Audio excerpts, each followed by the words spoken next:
Alhamdulillah, kita masih diperkenankan sampai dengan detik ini untuk beriman dan membuktikan keberimanan kita kepada Allah dengan menunaikan ibadah Jumat berjamaah. Semoga Jumat ini dijadikan oleh Allah Subhanahu wa taala sebagai Jumat terbaik di antara sekian Jumat yang telah kita tunaikan. Hadirin, seperti diketahui bahwa khutbah Jumat itu dipandang sah berlangsung jika setidaknya memenuhi 5 rukun yang pokok.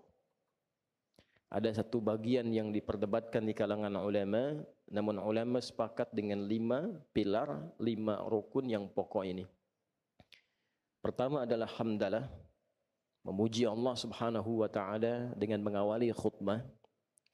Kedua adalah salawat, bersalawat pada Rasulullah sallallahu alaihi wasallam. Yang ketiga adalah wasiat, mengingatkan jamaah untuk meningkatkan takwa kepada Allah Subhanahu wa taala. Yang keempat adalah penyampaian setidaknya ayat-ayat Al-Qur'an atau bagian dari hadis Nabi Muhammad sallallahu alaihi wasallam. Dan yang kelima pada khutbah yang kedua ditutup dengan doa. Hadirin, 5 rangkaian rukun atau pilar yang menentukan sahnya khutbah Jumat itu bukan sekedar menjadi bagian formalitas, tapi ada hikmah, ada rahasia yang terkandung di dalamnya, sehingga setiap pekan kita diingatkan oleh 5 pilar ini. Dan 5 inilah yang akan menentukan perjalanan kehidupan kita setiap pekan, bagaimana pekan-pekan itu dilalui dengan nikmat, dengan bahagia, lebih dekat dengan Allah, lebih dekat dengan potensi kesuksesan yang mungkin kita raih.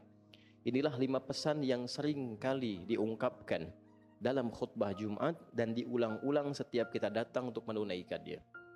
Hadirin, di pertemuan ini kita akan mendalami, mengelaborasi rukun yang pertama, pilar yang pertama, yaitu hamdalah.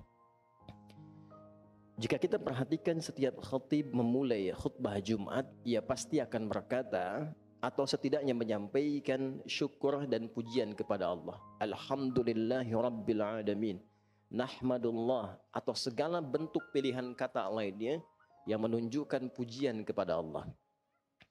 Hadirin, hamdalah, sifat memuji dan syukur ini sejatinya memiliki 2 rahasia penting. Dan keduanya terkait dengan penerimaan atas nikmat Allah Subhanahu wa taala yang Allah anugerahkan kepada kita dalam berkehidupan. Hamdalah sebagai ungkapan ekspresi syukur kita kepada Allah atas nikmat yang diberikan oleh Allah kepada kita, memberikan karunia yang pertama adalah membangun sifat qanaah. Qanaah, menerima dengan baik semua apa yang Allah anugerahkan, dan dengan sifat penerimaan itu muncullah rasa syukur, dan dengan syukur itu yang paling menarik, ia selalu bersikap positif atas semua nikmat yang diterima tanpa harus menyoal dan memikirkan apa yang tidak ia dapatkan sampai detik itu. Kita mendapatkan nikmat dari Allah, sepeda, muncul sifat qanaah, alhamdulillah. Kita tidak harus berpikir tentang orang yang punya motor. Kita tidak sibuk berpikir tentang pajaknya orang yang punya Alphard. Kita tidak harus sibuk berpikir tentang apa yang tidak kita miliki. Itulah qanaah. Saat ini alhamdulillah Allah berikan rizki cukup kita untuk mengontrak. Alhamdulillah, mengontrak dipetakan, mengontrak rumah. Tidak harus kita berpikir dengan rumah yang ditempati oleh orang lain. Di qanaah itu membangun sifat menerima yang melahirkan kepuasan. Alhamdulillah, terima kasih ya Allah. Engkau berikan sejatinya padaku nikmat sampai detik ini yang tidak engkau titipkan kepada hamba-hambamu yang lain. Itulah qanaah. Alhamdulillah, selama sepekan cobalah hitung berapa banyak nikmat yang Allah berikan kepada kita. Nikmat sehat, nikmat bahagia, nikmat bercengkrama. Sehingga kadang kita lupa dalam sepekan untuk mengatakan fabi ayyi ala'i rabbikuma tukadziban. Sikap inilah yang kelak akan membentengi kita dari perilaku-perilaku negatif yang mungkin muncul. Karena lawan dari qanaah itu istighna, ingin merasa lebih. Ketika seseorang ingin merasa lebih, maka tertambahlah beban hidupnya dan terbukalah potensi bagi dirinya untuk menyimpang. Kalla innal insana la yatgha ar-ra'ahu istaghna. Sekali-kali jangan pernah lakukan, kata Allah. Manusia itu akan mulai berpotensi menyimpang jika ia ingin merasa lebih. Sudah diberikan oleh Allah sepeda, ingin motor. Tentu beban diri kita, tentu pekerjaan kita, beban pikiran kita akan meningkat. Bagaimana supaya bisa mendapatkan apa yang diharapkan itu? Padahal sepeda pun belum tentu digunakan pada hal-hal yang sesungguhnya menjadi asas kebutuhan kita. Allah anugerahkan kontrakan, alhamdulillah. Tidak banyak berpikir. Tidak banyak berpikir tentang pengelolaan, tidak banyak berpikir tentang pajak, tidak banyak berpikir tentang macam-macam. Allah anugerahkan kebahagiaan di dalamnya. Ketika ingin lebih, maka artinya kita memacu beban pikiran kita memacu beban pekerjaan kita, sehingga berpotensi meningkatkan beban yang sebelumnya tidak didapatkan. Apakah meningkatkan diri untuk meraih nikmat lebih itu dilarang? Tidak. Tidak. Meningkatkan kemampuan diri untuk mendapatkan nikmat itu wajib dilakukan. Namun demikian, sifat menerima nikmat yang Allah anugerahkan itu wajib kita lakukan. Jadi berbeda antara istighna, ingin merasa lebih, dengan meningkatkan istiqdar, meningkatkan kemampuan kita untuk mendapatkan lebih. Itu berbeda. Yang dilarang itu sikap tidak menerima atas apa yang Allah titipkan, apa yang Allah anugerahkan kepada kita. Lantas dengan sikap itulah kemudian ia membuka potensi berbuat maksiat yang menyimpang dari jalur-jalur kebenaran. Bukankah orang yang korupsi itu karena ingin merasa lebih? Bukankah orang-orang yang ingin tampil gaya itu cenderung menampilkan maksiat dalam kehidupan dia? Nah, ini yang dilarang dalam Islam. Ini yang diingatkan dalam setiap pekan. Boleh kita meningkatkan kemampuan diri, tapi terima apa yang Allah anugerahkan kepada kita sebagai titipan yang kelak akan ditanya saat kita berpulang. Perhatikan kalimat Qur'annya. Kalla innal insana la yatgha ar-ra'ahu istaghna. Setelah itu Allah tegaskan, inna ila rabbika ruj'a. Engkau berharap ingin menambah-nambah di luar batas penerimaan yang aku anugerahkan, lantas memicu kerja keras pada dirimu, berpikir, tidur sulit, banyak sakitnya. Padahal engkau merasa satu saat kau pasti akan pulang. Kau pasti akan meninggal. Silahkan tingkatkan kemampuan dirimu, bersamaan dengan itu terima nikmat yang aku anugerahkan kepadamu. Qanaah kita hadirkan dalam saat yang bersamaan istiqdar. Memompak kemampuan kita lebih untuk mendapatkan anugerah yang Allah bentangkan, itu yang kemudian kita tampilkan dalam berkehidupan. Belajar tetap, jangan disalahpahami, sudah qanaah saja dengan kemampuan sekarang. Tidak, baca buku lagi, belajar lagi, tingkatkan lagi. Tingkatkan etos kerja lagi, dengan sendirinya nikmat akan datang. Itu hukumnya. Innallaha la yughayyiru ma biqaumin hatta yughayyiru ma bi anfusihim. Allah tidak akan merubah keadaan diri kita sebelum kita menunjukkan tentang fitrah keadilan Allah untuk berusaha merubah diri kita. Allah membuat sebuah hukum, orang yang bisa meningkatkan keadaan dirinya, maka dibuka oleh Allah pintu-pintu kebaikan lebih daripada sebelumnya. Jadi hadirin, jika khatib kemudian mengingatkan kita dalam khutbah Jumat dan dibuka dengan Alhamdulillahi Rabbil Alamin, maka segera sadar dalam sepekan itu berapa nikmat yang belum kita iringi dengan sifat qanaah. Berapa nikmat yang belum kita iringi dengan sifat penerimaan yang baik. Qanaah. Qanaah menekan sifat-sifat iri hati. Qanaah menghilangkan dendam. Qanaah menghapuskan sifat-sifat tidak terpuji. Jadi setiap pekan kita diajari. Jangan iri hati. Jangan dendam. Bebaskan dari perasaan-perasaan yang tidak baik. Tingkatkan kemampuan diri. Terima nikmat Allah yang Allah anugerahkan kepada kita. Ini bagian yang pertama. Yang kedua hadirin, syukur juga bermakna menggunakan nikmat yang Allah anugerahkan kepada kita pada hukum yang telah Allah tetapkan dalam penggunaannya. Menggunakan nikmat yang Allah anugerahkan kepada kita pada hukum, pada ketentuan yang telah Allah tetapkan dalam penggunaannya. Kita beri contoh. Allah anugerahkan pada kita nikmat mata yang sehat. Bisa memandang. Alhamdulillah kita terima kasih ya Allah. Engkau berikan kepada aku nikmat pandangan sampai detik ini. Saat sebagian orang belum tentu bisa mendapatinya. Lalu bagaimana kemudian kita membangun syukur. Sifat syukur dari sifat qanaah yang telah kita hadirkan tadi. Maka gunakan mata pada hukum yang telah Allah tetapkan. Apakah fungsi mata itu? Maka turun surah cahaya, misalnya surah ke-24 ayat 30 itu. Qul lil mu'minina yaghuddu min absarihim. Muhammad sallallahu alaihi wasallam perintahkan, sampaikan pada hamba-hambaku yang beriman, umatmu yang beriman, gunakan mata itu untuk memandang yang baik saja. Bila yang tak baik itu kemudian berpotensi terpandang, alihkan pandanganmu dari objek pandangan itu. Jadi mensyukuri nikmat mata, menggunakan mata untuk memandang yang baik-baik menurut aturan Allah dan Rasulnya. Tak baik, palingkan. Itulah syukur.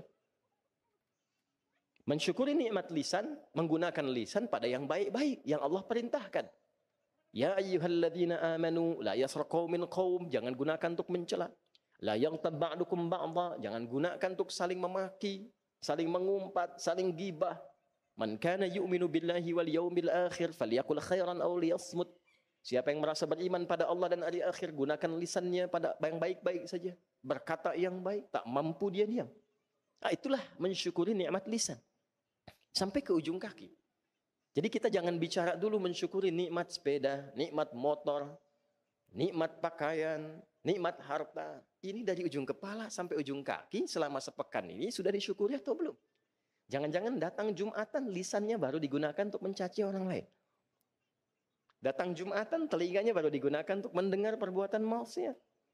Datang Jumatan, fikirannya malah menerawang. Bahkan dalam saat khutbah Jumat, digunakan pada hal-hal yang berbau maksiat. Itu belum syukur namanya. Karena itulah ketika khatib mengatakan, Alhamdulillahi Rabbil Alamin. Ingat semua nikmat yang Allah anugerahkan pada kita. Nikmat kesehatan, udara, keluarga, dan seterusnya. Lalu setelah itu, gunakan semua nikmat ini dan evaluasi pada semua ketentuan yang Allah tetapkan. Lihat nikmat ada orang tua, sudah didoakan atau belum? Orang tua dekat dengan Allah atau tidak? Sudah sholat atau belum? Ada anak-anak, anak-anak sudah bisa baca Quran atau belum? Dekat dengan Allah atau tidak? Jangan kita berharap sekeluarga masuk surga, sementara anak pun sholat tak mampu. Orang tua jauh dari Allah. Maka apa yang kita harapkan dalam kehidupan ini?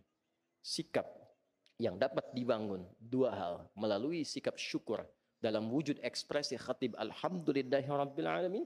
Setiap pekan kita mendapatkan pesan-pesan Rabbani, terima semua nikmat, maka terbebas dari perbuatan maksiat, hilang sifat-sifat yang tidak baik. Saat bersamaan gunakan semua nikmat itu pada seluruh ketentuan yang telah Allah tetapkan. Yang dengan itu mudah-mudahan kebahagiaan di dunia bisa diraih, hisab di akhirat ringan kita menjalaninya. Barakallahu li wa lakum fil Qur'anil azim wa nafa'ni wa iyyakum bima fihi minal ayati wa dzikril hakim wa taqabbala minni wa minkum tilawatahu innahu huwas samiul alim. Ud'ullaha yastajib lakum jami'an.